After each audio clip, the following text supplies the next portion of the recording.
Hey guys, welcome to my latest video. This video is basically about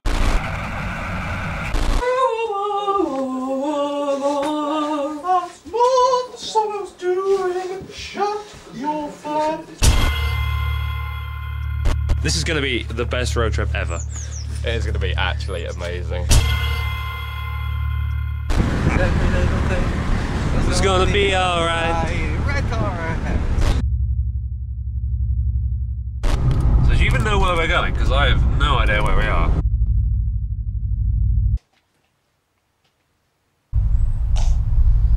Stop! Stop! No! Fuck! You see this quite a lot in the cinema and other places, don't you? I mean, films pretending to be real or found footage is probably the best name for it.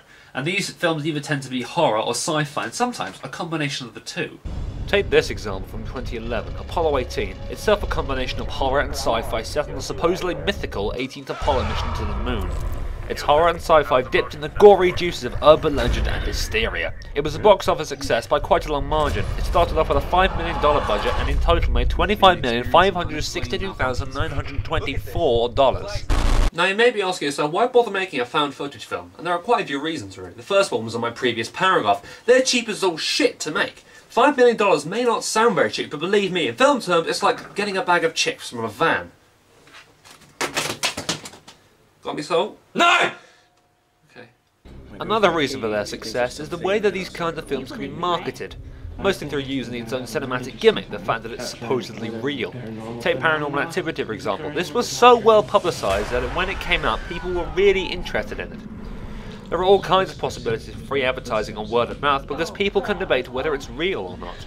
But you can tell it's not real, right? Of course you can. The fact that there's credits give the fucker away. I mean, this is probably because the filmmaker discovered that the general movie-going public had the intellectual capacity of a mouldy sponge and will probably believe that it's real. This probably does explain the continued existence of the Twilight Saga. And that's the third reason these films are so popular. They draw gullible people in, like the people who care about spirits, ghosts, all that stuff. And using the old mantra, any publicity is good publicity, they can make a lot of money. It's probably the reason why there are so many films based on exorcisms, because religion is important to people, even atheists. Now, you may think this whole found footage genre is all fine and dandy with its great advertising hooks and really low budget constraints, right?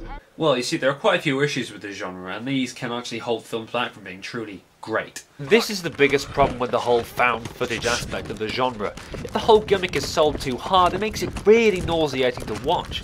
I get it that the effect they're trying to get across is one of terror and confusion, but it's just sickening.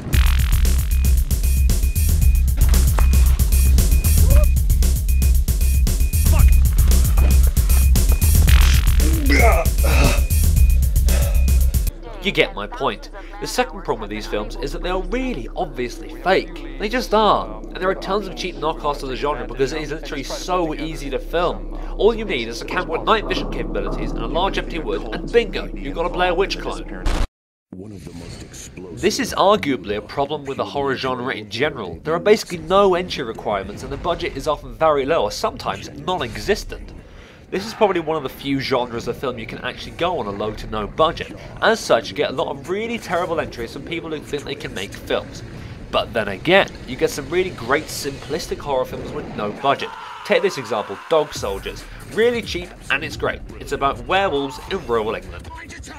What more could you want from a film? So what can we do about the genre? Is it doomed to mediocrity forever? Well, no, because the best examples of the genre actually use the whole gimmick of the camera being there to a lesser degree, and it's more effective than you would think. The best two examples that I can think of are these two.